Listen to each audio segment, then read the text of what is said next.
And we're live. Hey people, how are you doing? Welcome to episode 259 of the Sports Therapy Association podcast. My name is Matt Phillips, creator of RunChatLive.com. And as always, this episode is being recorded live on the Sports Therapy Association YouTube channel and Facebook on a Tuesday night at 8 o'clock. So coming up very shortly, very excited. I mean, every time I meet this person, I'm just thrilled because it's just a bundle of energy, as you will soon hear. It's going to be in this episode, 3 ways for clinicians to avoid physical and mental burnout. My guest is the very special Jenny Burrell, who a lot of you will know through doing courses with Burrell Education. She's the founder, CEO and lead tutor and course curator of Burrell Education. And it's going to be a great conversation. A lot of you will have done courses. I know in the STA, there's an awful lot of you talk very highly. And in case you don't know, then the course is basically designed and have been running for years now, about 17, 18 years, to help educate and support women's health, movement, fitness, physiotherapy, soft tissue therapy, and coaching professionals. But in this episode in particular, Jenny is going to be talking to me about the latest course, Brief Coaching, which is designed to provide all important skills to help health professionals avoid physical and mental burnout. Skills that, as we should be discussing, are too often missing from traditional industry qualifications.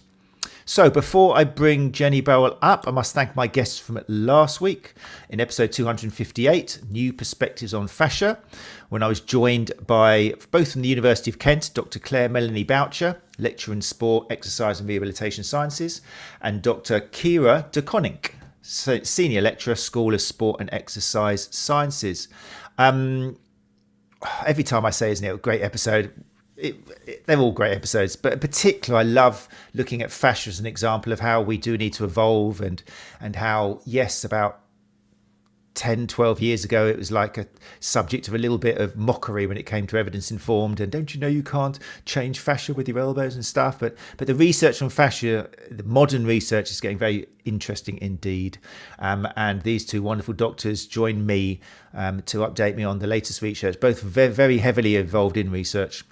So they talk about in this episode about differences between superficial and deep fascia and how that's very much changing the face of research, the limits of current imaging and why effects of touch often involve fluid, neural and psychosocial factors, as well as the traditional connective tissue, which is what we kind of all focus on.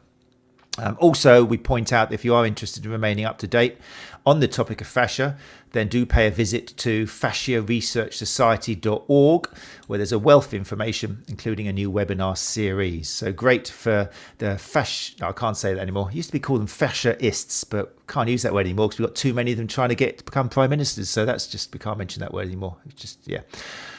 We'll put a little bit there in the edited version. But anyway, finally, before I do bring up my guest tonight, just another reminder that there is a wonderful link, a QR code if you want to get all modern, on the homepage of the sta.co.uk and also on the htschool.co.uk.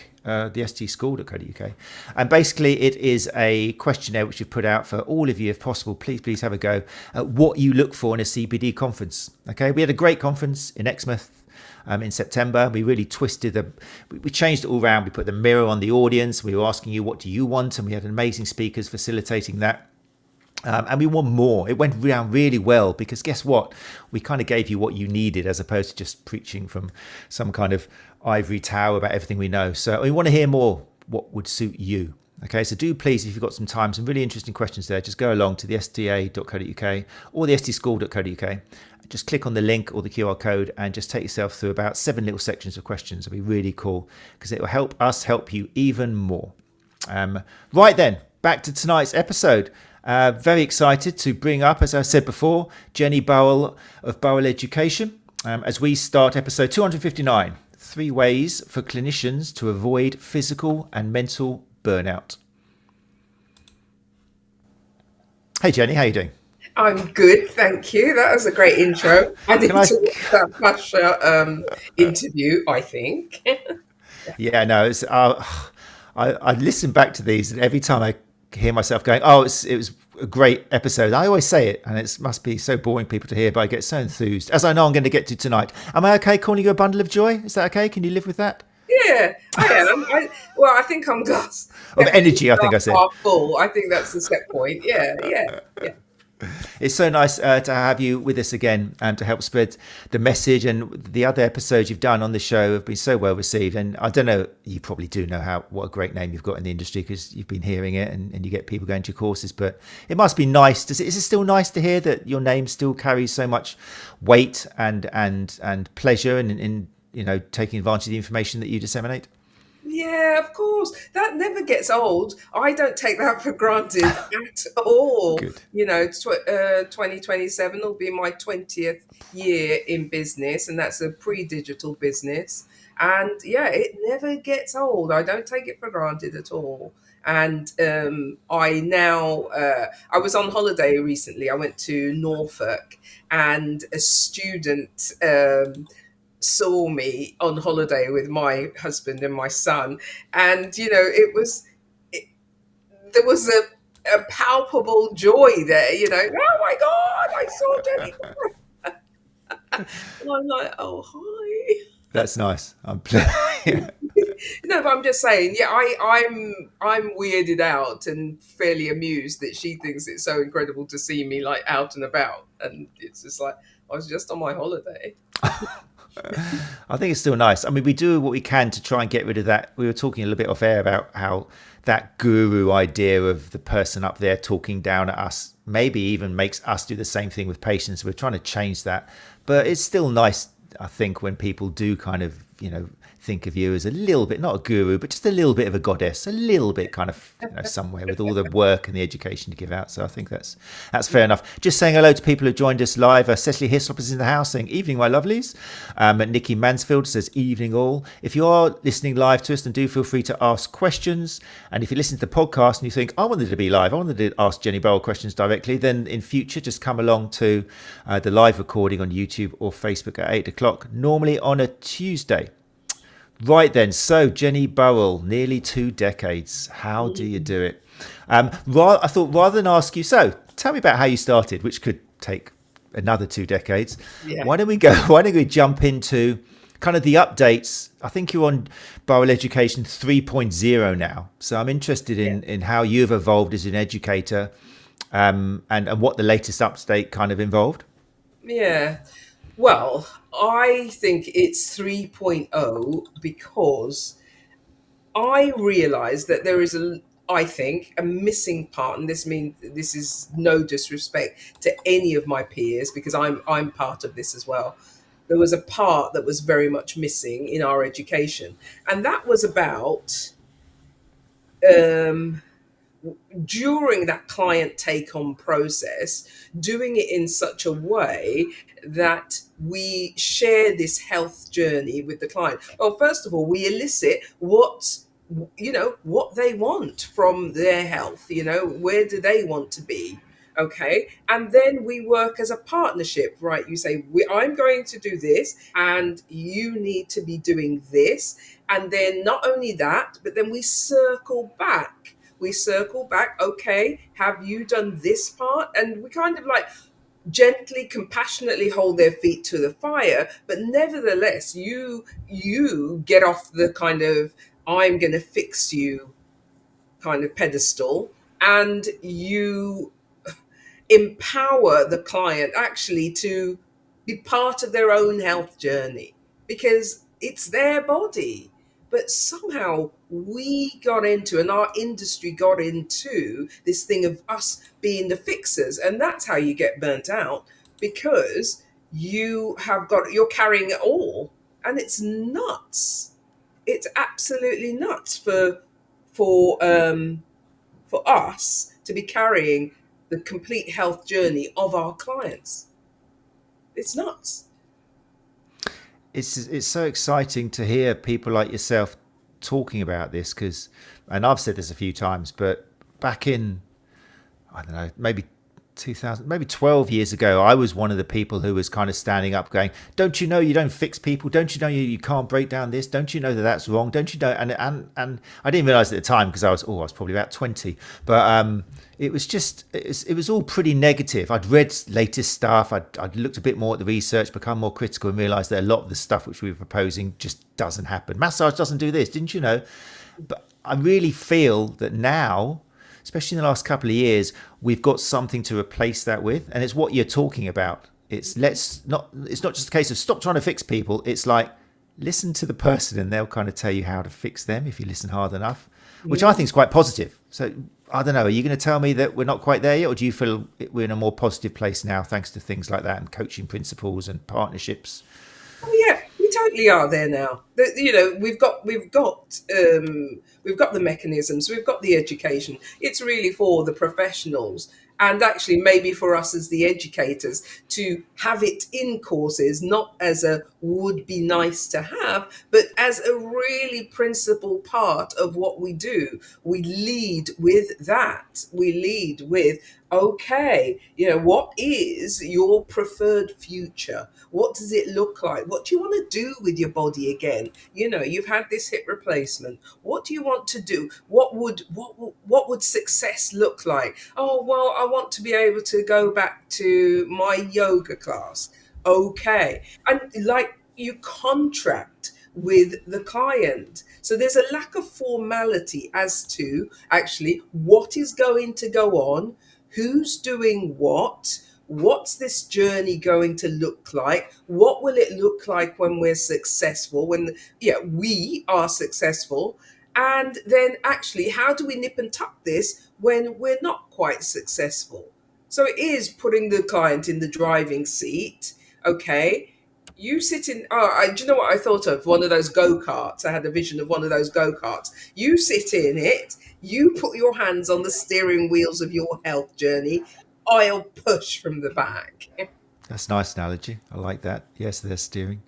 Yeah. It's so interesting hearing it, but I'm aware, and I'm sure you're aware as you're teaching this, and we'll go into the course shortly, it's often not that easy to change from somebody who gives advice and offloads information to somebody who's just willing to ask a question and then keep quiet. That's a challenge, isn't it? What are some tips? Bullseye. Yeah. So that's it. So we are taught to do and be very, as we call it in the trade, active. Okay. And there is a point in this where, yes, we need to be less active and really elicit from the client, and that involves saying less. Yeah. And it's an art form.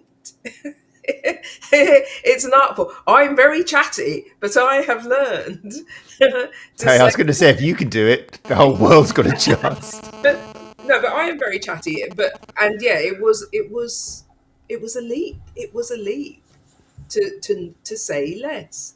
But either way, it is possible. Of course, it's possible. It's possible. But I think it does, as you've kind of alluded to, it does take a bit of an identity change. You've got to take off that metaphorical white coat sort of thing and just realize that, you're a facilitator. I think there's other words. People who come up with their own words is often more powerful, but like facilitator. And I think we mentioned off air, you said walking next to them, which is nice. It's a lovely way of looking at it. Or pushing the new Jenny Burrell one, pushing the go-kart from behind. I think that's got to go on the list now.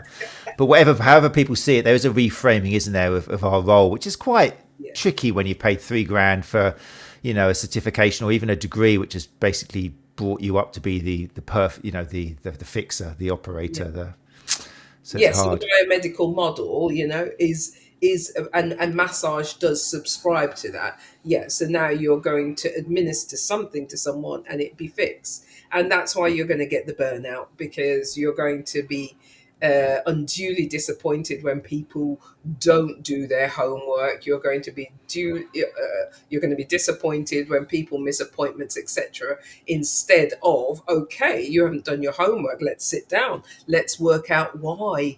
You haven't done it. Is that too hard for you? Do I need to make that 2 exercises instead of 4? You then become a problem solver. That's nice. Instead of, and I know, I remember, I've commented on this being, sorry, it's me buzzing, not you. It's me, not you.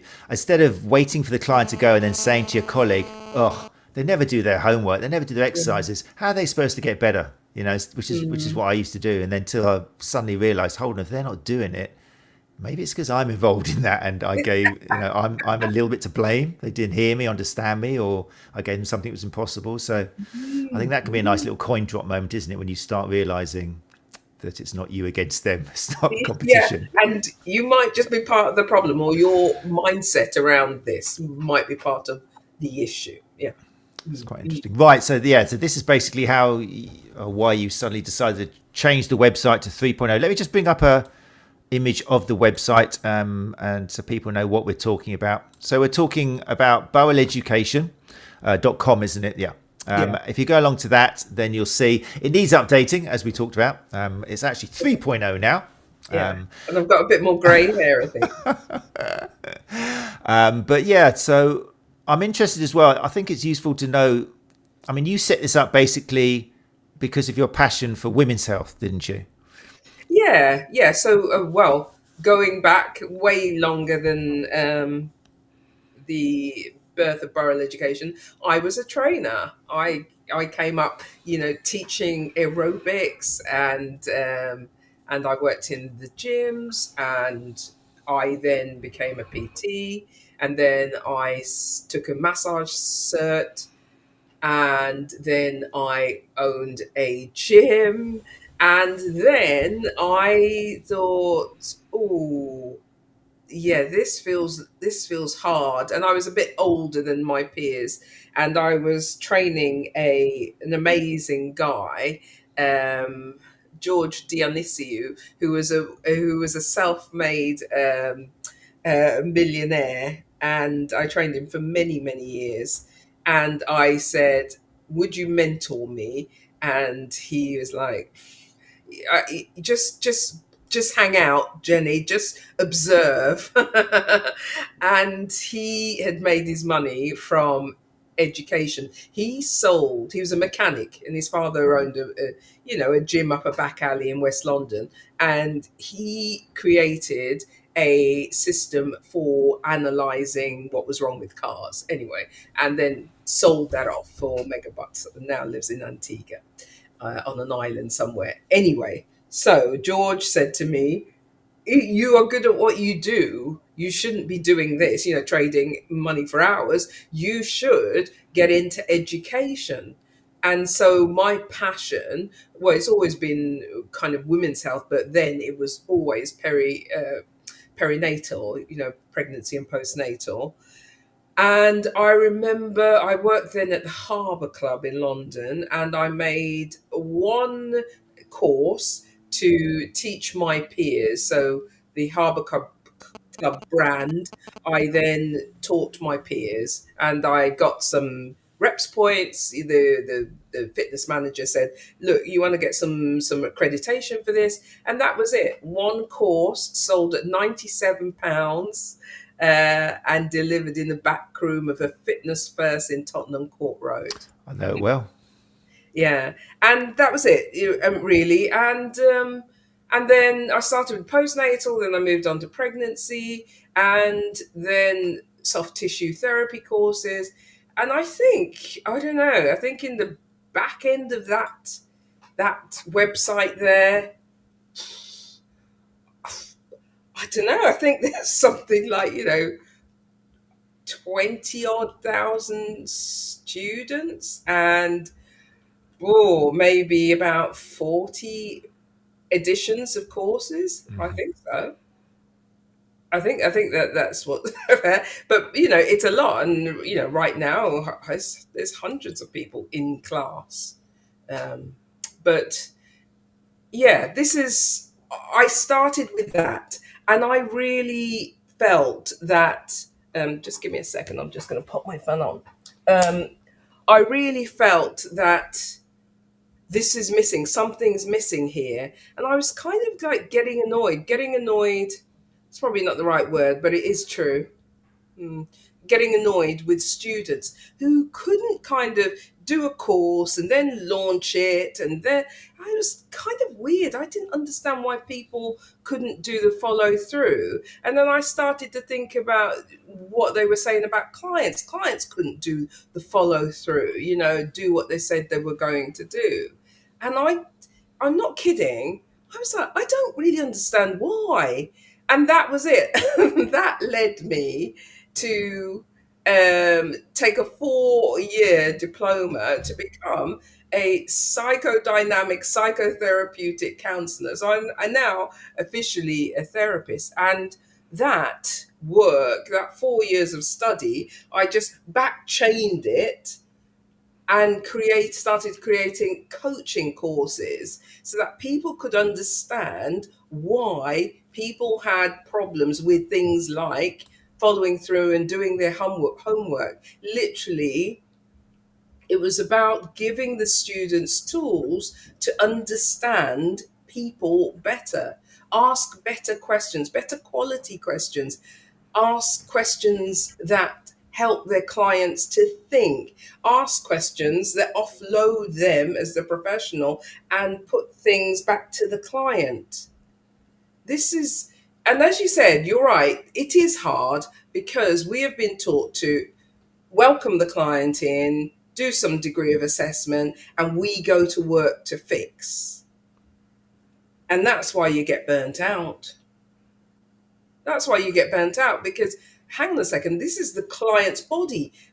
Where is the conversation regarding their part in this? You'll see them for 1 hour. Well, there's a newsflash, there's 23 hours in the day.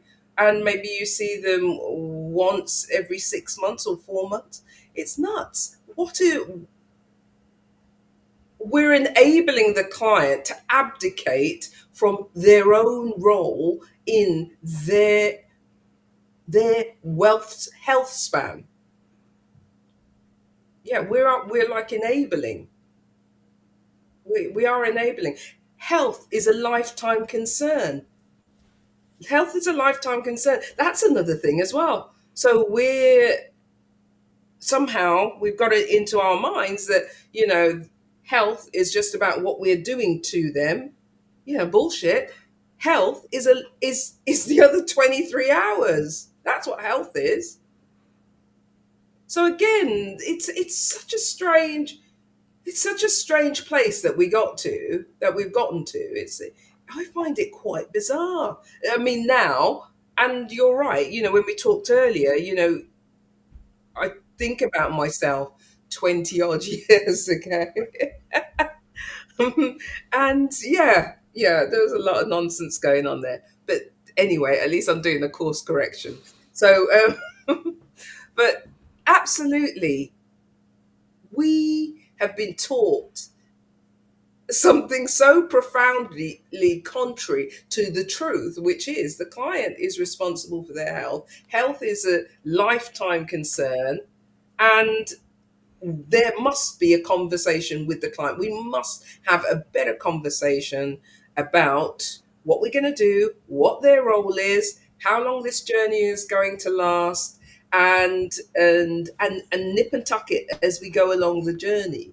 It's almost like we do the session. I know it, and there's no one that can tell me anything different. We do a session, they get a great result, and that's it. And we might not see them again for a year or something. And that's worrisome to me. That's worrisome to me. Yeah. Yeah, I mean, there's some great points there. It is worrisome, and I think it's tricky as well. It's tricky for the people who are going to kind of have this flip in their mind of what their identity is as a therapist to the client and working with them. But I think it's tricky for educators as well. I'm sure you feel this as well, because we've had the flip switch, and to us it's like, obviously we need to ask the client what is they want. It's so obvious when you think of it like that, but to actually do that in clinic, if you're listening to the podcast, it's not as easy as it sounds. It's not that easy. You can make a start by trying not to talk and try not to give advice as soon as they walk through the door and see how it goes. But it takes some technique. But fortunately, the techniques are out there. Segue. Yeah, of course they are. Picture change. There we go. So this is essentially what the brief coaching is about, I guess. This is where you've put your education and all your experience together, and you're going to enable clients to take on this new. Clients. You're going to enable therapists and clinicians to take on this new identity and kind of tweak it a little bit to save themselves and help the clients more, I guess. Yeah, absolutely. Okay, so the brief coaching is brief. It's all in the name. 1 to 3 sessions. Okay. And then it's solution focused. This is huge in the world of therapy. So I am trained in actually as well, solution focused therapy. And with this solution focused therapy, so, okay, you've got the ones where you can sit and talk for 3 years, and I'm trained in that as well. Like, it's called psychodynamic. And then you've got things like brief therapy, where and it's solution focused, where we really we get to the heart of it. There's a series of questions, and obviously you nip and tuck them for the client, but ultimately it's like, what is your preferred future? If I gave you a magic wand right now, what would your life look like? And in terms of health and well-being, what would your health and well-being look like? If I gave you a magic wand right now, you elicit that from the client. All right, on a scale of 1 to 10, where are you in realizing that magic wand scenario? Oh, I think I'm about a 4. Why are you a 4? Because X, Y, and Z. How could we move you to 5? Let's just think about moving 1 point. 1 point. How can we move you to a 5? Okay, you can move there to, you can do that to move to a 5. Great. Okay, what in the next 24 hours could you do to nurture and nourish and support yourself to now start to make these changes? So, it's not kind of like the old kind of nasty smart model. It's not that. It's not that. But it's very much, what's your preferred future? If I gave you a magic wand, what would your health look like? What do you want to do with your body? What do you want to do with your body that is really hard to do now? Where are we going with this? How will you know you've won? All of those questions, I think, are very expansive, very expanding. They have a lot of possibility. They help people, okay, enter their dream state, their dreamscape. This is again where many people just stuck in the grind, or they've had an injury for years, and oh my God, they've got pain issues. Oh my God, they've forgotten to have a dream. They've forgotten the dreamscape. And again, so we now turn into something way more valuable to them. We are the purveyors of the dreamscape. Do you know what? I would like to get back to playing bowls. Okay, Marjorie, that's the goal. This is how we're going to get there. Right, we're going to make a plan. Here's a plan. I've used all my best intel. We're going to make a plan. What does that look like for you? Do you think this is doable? Oh, it's a bit much. All right, we're going to halve it. We're going to halve it. Okay, I will need you to win. You want to win, etc. Anyway, this is again for sure, Matt, and I'm definitely into the truth. I was not having those kind of conversations Hey, 20 years ago. I was not. And whatever, as I said, when you know better, you do better. I definitely know better now. And that's my message. That's my message. If you know that this is a gap for you, uh, then you have the opportunity to, up level and start to have some really potent conversations with people. Can I just say, actually, one of the reasons that people don't want to coach is because they think that they have to be perfect in order to speak like this to somebody else. And again, I'd really like to dispel that myth. If that was the case, I wouldn't be therapizing anybody, because guess what? I am a therapist as well. You know what I mean? Because I'm a work in progress, and I think sometimes people are a little hard on themselves, thinking that they cannot coach because they're not getting it right all the time, and that's a myth. That's a myth, because when you coach, a you step into a professional role. Same with the therapy. When I'm seeing clients for therapy, I step into a role. and I'm doing it with all of my being. But what I'm not doing is saying, "Oh, I can't support you because in this area because I'm not perfect. I'm not getting it right." Forget about that. Forget about the need for perfection in order to coach. That's great. I mean, there's so much in there. Marjorie, I can tell the average age of your clients with that name by itself. Well, Marjorie, but I love the idea of asking Marjorie, maybe for the first time in her life, after seeing all sorts of different professionals, what is it you want to do, Marjorie? And I think that can be quite dramatic for patients, because even with friends and family, I think at home, most people who want to help you will give you advice, won't they? Yes. And to find a professional who actually, instead of just saying, you could do this, you could do this, why not do this? You don't have to do that. They just go, what do you think would help you? And how would you be happy? And it's so powerful. Yeah. And it's not that easy to do. I know through studying myself and trying to help other therapists improve their communication skills, it can be really tricky. So there are kind of a few, they never like to call them techniques, do they? Because it's an approach, really. It's not like a solid follow these steps, 1, 2, 3, 4, because that would put us back to old school again. But No.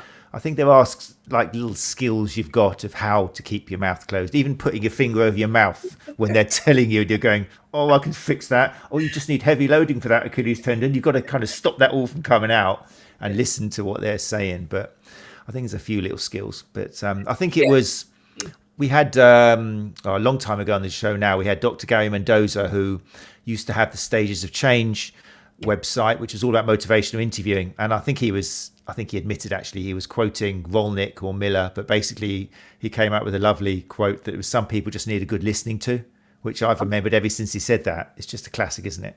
Absolutely. And the power of that is phenomenal. I'm so down with that. I spent 4 years, subscribing wholeheartedly to that.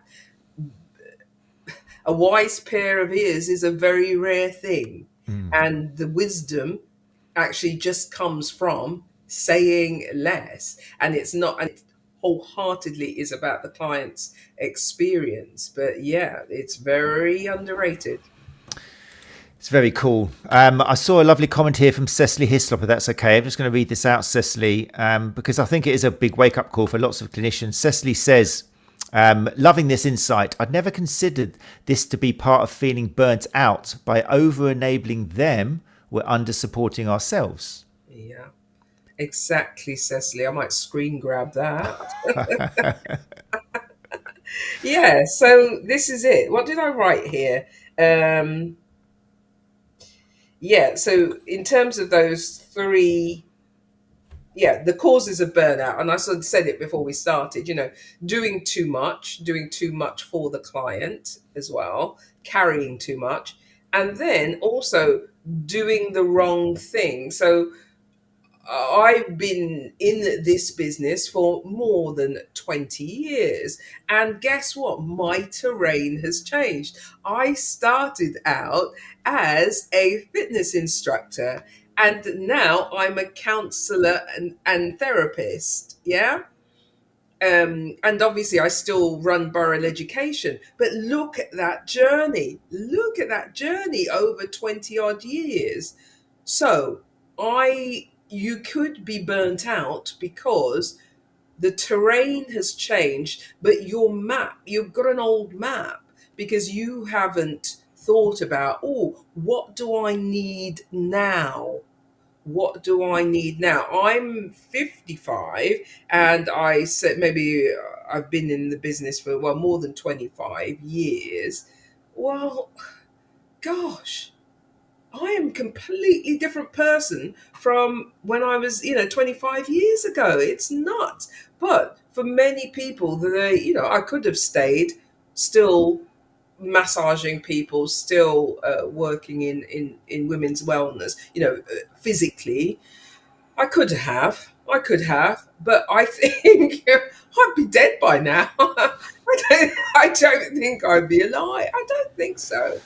I think that I would be properly, just physiologically, hands, wrists, shoulders, I'd be smashed by now. And so, what I'm saying is, are people looking, you know, acknowledging a change in the terrain and thinking, what do I need now? What do I need now in this season of my profession, in this season of my life? Um, and the other thing as well that I thought about in terms of burnout, and it's an old one. It's an old one, but it's a goodie. And I did get my little calculator out for this, right? So the pricing thing, the pricing, I don't know. I mean, in massage, I think it is underpriced. Soft tissue therapy is underpriced. My therapist charges me £70 an hour. That's psychotherapy, yeah. And I charge more for therapy than I ever did for a massage. Okay, so I wondered. Let me just do a tiny bit of maths, okay, and it's very digestible. Okay, 20 sessions at 50 quid, and say you work 40 weeks, 20 sessions a week at 50 quid, 40 weeks work, it's 40k, yeah? 20 sessions at 57, so you've given yourself a £7 rise at and worked 40 weeks is 45,600. So 45,600. All right. 20 sessions at 57, and you only work 35 weeks of the year, comes to 39,900. So you're only 100 short on that original 40k. And so I mean, I know it might be annoying to people, but the power of a flipping £7 price rise. Most people have not given themselves a raise, and everywhere we turn, things are the prices are going up, and we aren't. For many of the helping professionals, most people are loath to actually increase their prices. And so look at that. You could just give yourself a price rise of £7 and drop down to 35 weeks of work. So have an extra 5 weeks holiday, 35 weeks out of your 52, and still earn just under 40k. Just saying. Just saying, don't shoot the messenger. Yeah, no, it's a valid point. A lot of people don't do this maths, that's because they're too busy just working client after client after client and thinking, I can't stop. It's a vicious circle, isn't it? Yeah. But it's interesting. I think I found as well that for therapists who take on this kind of more guiding role and shifting, it's not the word right, shifting, but just understanding that you don't have to take on this responsibility by learning how to ask these questions, then the client's giving you the answers, of what they need. And if you listen a bit more, then they'll tell you how to give it to them, sort of thing, or how together you will achieve this. It does save you a lot of energy, an awful lot of energy, and stops the burnout. But I think as well, another benefit, and I'd like to hear your experience on this, it kind of just changes your life a bit. I don't like getting too deep about this, but on the communication course that I've done and the one I do, it's like, I don't want to say this is going to change your life, guys, but it probably is. Sorry, but it's going to change your relationships, your view on life, how you look at yourself, how other people are when you're talking in a room or not talking. It's a big thing, isn't it, when you play with communication? Yep. Yeah. Yes, well, I have a bigger certificate, and that's a whole year, 11 months, and that's called therapeutic coaching. And yeah, people come into that course, they do not leave the same person. It's impossible. It's virtually impossible. It's impossible because the world is fast. It's moving very fast. It's outrageously noisy and distracting. And in these kind of spaces where you start to listen more than you actually talk, guess what? You start to do your own work. You start to percolate stuff, and that's it. That's it. The magic is found in the less noise, less talking, but certainly the not putting the load of the cat, not carrying the client. There's no need for it, but we're not taught that. We're not taught. It's quite bizarre. Okay, so maybe it's this thing. I don't, no, I just think that we are not taught there. It's not part of our education. Oh, it's put in there as a kind of like would be quite nice to have. But if you want people to have longevity, and I say that as an educator, if you want people to have a long career helping, there's got to be some firewalls in here, and that's it. There is most certainly that hasn't been a consideration. I think, well, not for as long as I've been learning. I've not heard an educator put that at the front of when they're teaching. Give us an idea then about how the brief coaching course works. What can people expect? I mean, it's open to, I mean, on the website it says it's pretty much anybody who has to talk or listen in their career, isn't it? Health related wise. So it's not just clinicians, it could be fitness professionals or. Yeah. Fitness people, massage people. Yeah. Obviously, I'm always woman centric. So Yes. I say all professionals working with women, but Yeah. it does work on men. My husband can testify to that. So it's about anybody who knows that there's a little gap here in what they do, or feel so burnt out that they're listening to clients, the offloading, definitely with massage. Oh my God, one drop of oxytocin transfer and that's it. They're away. Aren't they? And we touch people. People trust people where the touch is safe.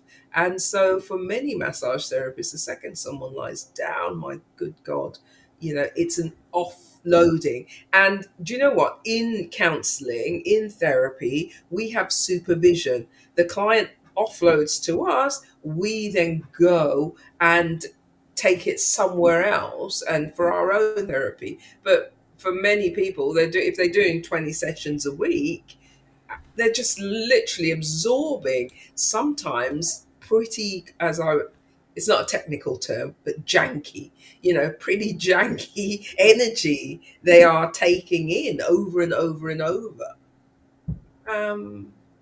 Yeah. And this is crazy. So you need to know how to use the energy that is coming from the client and what to do with it and what to do with that information. And that's what great coaching courses teach you. They teach you how to manage the energy, the energy of the client over time. That's a lot. If you do 20 sessions a week, that's a lot. And where have you put it? What have you done with it? No one's taught you what to do with that. So when you learn to coach, I was in an appointment the other day, a phlebotomist, and I had just come from seeing a counselling client, and she said, "Oh my God, I don't know how you could do that. Oh, don't you then think about them? You think about them afterwards, and you think." And I was like, no. Well, I do think about them, obviously, but I don't carry the load of what's going on for my counselling clients. I do not. We are in a partnership and we're going to work it out. I have 100% faith we're going to work it out. And it's that I've brought to the coaching world, the coaching courses that I've created. We are, as we said, walking alongside the client. We're going to make a new map here. You've told me where you want to get to. This is how we're going to do it. All of that language, for most people, is quite foreign, in their work with clients. That's all. It's and it's time for that to change, because actually, I'm sure some of you are not 55, but when you do get to my age, you're a bit knackered. You're knackered. And I'm 55 with an 11-year-old, so we still got to do school run. It's nuts. I messed up my timings. But when you start to get tired, you're very glad that you have got something that doesn't require your physiological, physiological output. You're damn pleased that you've got something else to call on. And that's the other reason for creating these courses. A lot of people who have taken these courses have known me for years, and they're kind of like the same age, perimenopausal, menopausal women. And they are like, oh my God, my wrists hurt, my fingers hurt. And they too are feeling the pinch, and they want something else to do with people. It's still health work, but not physiologically, having that output. And that's important. That's a bit of an insurance policy. I still want to help, but I do not want to do a whole body massage.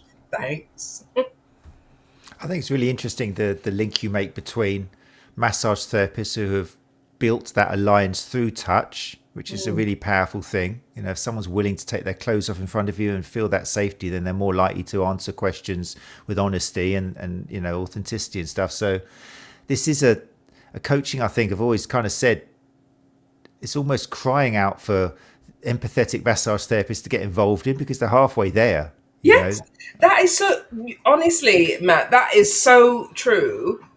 You've already done, actually, that's it. This is it, right? Safety is one of the biggest things in terms of the work, whether coaching, whether therapy. It is the same thing. We've got to make them safe in order for them to share truthfully, for them to feel that it's safe to be vulnerable. Hang on, you've seen someone that's prepared to stand in front of you in their knickers. You are already there. You are already there. Somebody is allowing you to touch their body, touch their naked skin in very intimate ways. You're already there. It would take a counselor months of sitting in front of somebody to achieve that level of trust, I would say. Yeah. So we've already got a head start. And also, I tell you what, massage therapists, soft tissue therapists, people who touch other people for a living are intuitive. And I know that sometimes they go a bit kind of like masculine, patriarchal, science, evidence-based, but actually there is a whole load of intuitive activity that is happening there. And again, that's a head start when you come to coaching, for sure. There's a lot of intuitive activity. I think, I love what I do now, the counseling. And I think that the foundation of that has been my years of touching people. I learned to tap into, to tune into, to attune to people very, very quickly as a touch therapist. And I think that has been a big part of me loving this work and kind of getting it. Yeah, so I think that's a huge point, actually, Matt. I think that's a huge point. Yeah, so it should really, hopefully listeners are feeling quite empowered in the sense that I think, and correct me if I'm wrong, but what you're saying, Jenny, is massage therapists have already got some amazing skills in communicating, in terms of communicating through touch, through just listening already. I think intuition sometimes is just listening well, watching people well, looking at body language, all those other forms of communication, respecting people, showing kind of no judgment when they're taking their clothes off. That's forms of communication. So you're suggesting that these people, the listener, I'm referring to you, the listener, not just these people, that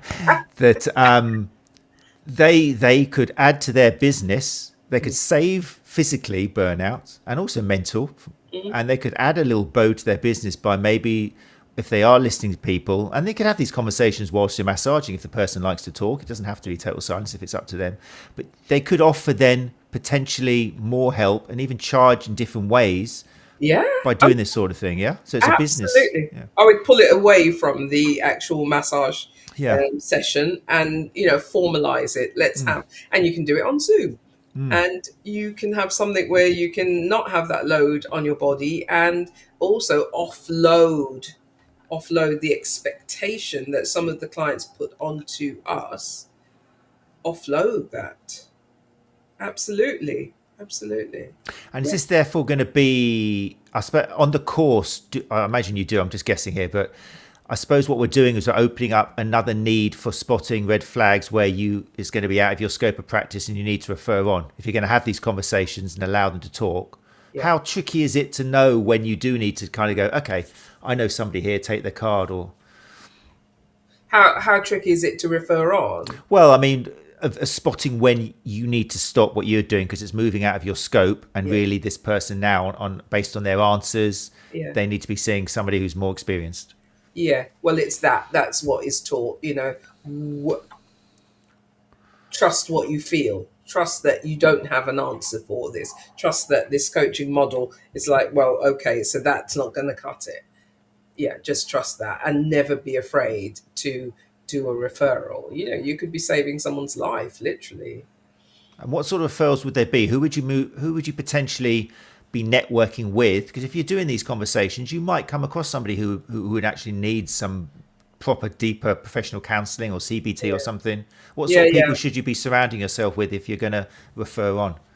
Well, definitely counsellors and psychotherapists, and definitely ones with specialities like for perinatal care, and also having on speed dial a good hormone doctor, somebody who works integratively as well, because sometimes that can be part of people's issue, that the peri to postmenopause transition is impacting mental health. It impacts your brain, and that can be part of the issue as well.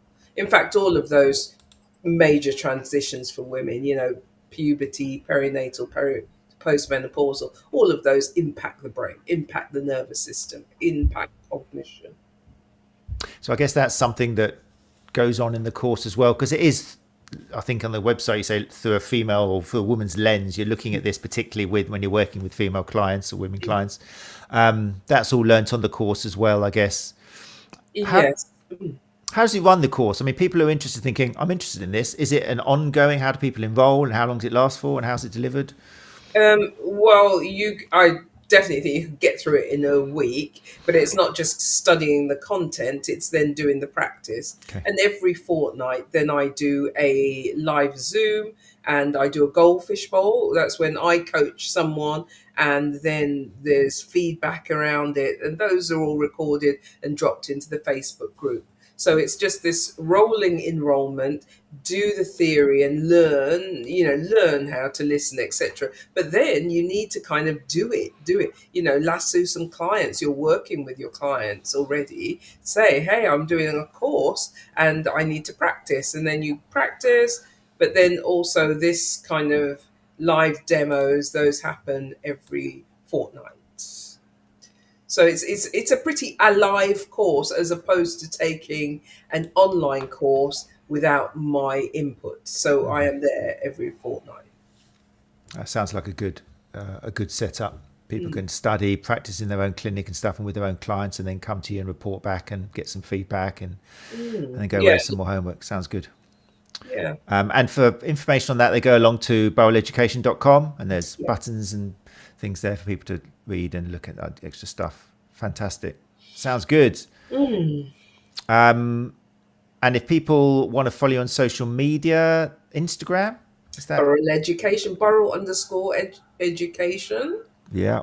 And then the Facebook group is big, isn't it? That's a private group, but people can join as long as they're in healthcare. Yes. You need to be a professional. No randos. Yes. Just ask to join and I let you in. And just to reiterate as well, so people don't get the wrong idea, I mean, it's about working with female clients, but guys are welcome as well. But most of the lens is going to be working with female clients. Absolutely, unashamedly, and men are always welcome. We don't apologise for that, Matt. Thank you. So that would be an education for male therapists by itself, just hanging out in a group. Yes, Yeah, that'd be very well, interesting. there are some guys that do speak up and stuff like that, and every time like then the name comes up, or I'm like, where are you? How did you get in? Who let you through the door? Show me your ticket. Great But stuff. no, we know that obviously men are working with women, so they, in all honesty, they are welcome. Yeah. Wonderful. Okay, well, look, it's 8:57. So people have joined us live. Thank you very much for joining us live. And if you're listening to the podcast, then like I say, go along to burrelleducation.com and there's a load of information there. If you listen to the podcast ever and you think, oh, I wish I could see them on the screen, then obviously the recording stays on YouTube forever. It's why we use YouTube. And it also goes on Facebook, but YouTube's probably the best place. And as I always say, if you've got questions when you're listening to the podcast, then go and pop them down in YouTube in the comments there. And I do get messaged, and very often I will approach the speaker and say, I've got this comment on YouTube. What would you like to reply to it, or give me an answer to reply to them to? So let the conversation continue. I know we do this every week, but the idea is that the conversation, the information is still there. And if we need to update it, we'll do another episode. But do use the YouTube channel to ask any further questions, and you will be answered, I promise you. Right then, it's that time once again. Thank you, Jenny, so much for the hour. Really appreciate it. It's been a pleasure, actually. And you've actually given me quite a few food for thoughts there. There we go. Communication, isn't it? Everyone wins in a good conversation, don't they? Yes, it's true. Yeah. And I think that's really nice as well for therapists to remember is another benefit of doing it, like the way Jenny said, is you do end up learning so much rather than just pouring out the same stuff you've read and the same stuff you train with, and you don't really evolve that much. But this way, by listening to people, you will walk away with like, wow, I never knew that was a thing. Well, that's an interesting way of looking at life, and that's how it changes you, doesn't it? You both gain from the relationship, which is quite beautiful as well. Which is quite beautiful. Good stuff. Right then, so thanks everyone for joining us. Just a quick shout out for what's happening next week. So we're talking October the 20th. Oh God, it's nearly Christmas. I don't want to say it out loud, but it's already. How'd that happen? Where did summer go? That lovely week.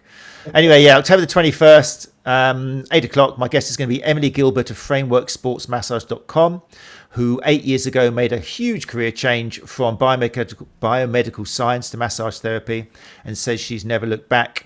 She advertises herself as an evidence-based mobile sports massage therapist, and she's recently been sharing some great information on Instagram, which I encourage you to go and have a look for. And she'll be joining us on the podcast to talk about the challenges, the rewards, and also how she found the recent STA and Hands-on Hub conference in Exmouth in association with ST School. So it's going to be a really nice conversation with somebody who's on the shop floor, proclaiming evidence-based, but not the scary evidence-based, which probably you hear people shouting on Twitter. It's going to be a real nice look at how you can put that into practice, like we've done tonight. The evidence does not mean changing everything you do. It's just tweaking it slightly, and hopefully looking after yourself in the process, mentally and physically. So if you can join us for that live, that'd be a really nice opportunity. If you can't, then the only payment you make for listening to the podcast is just leaving a review or a rating. That's what really helps put the great information given by our guests out high up on Google. It's as simple as that. All we want to do here is disseminate great information. So if you're enjoying the podcast and you thought that's helped me, think of others a little bit. I just want to throw that little altruism in there. Just leave a rating and a review and someone else will benefit as well. That'd be really nice of you. So just thanks once again to Jenny Burrell of Burrell Education. Thank you, Jenny. Thank you, Matt. It's been lovely to see you again.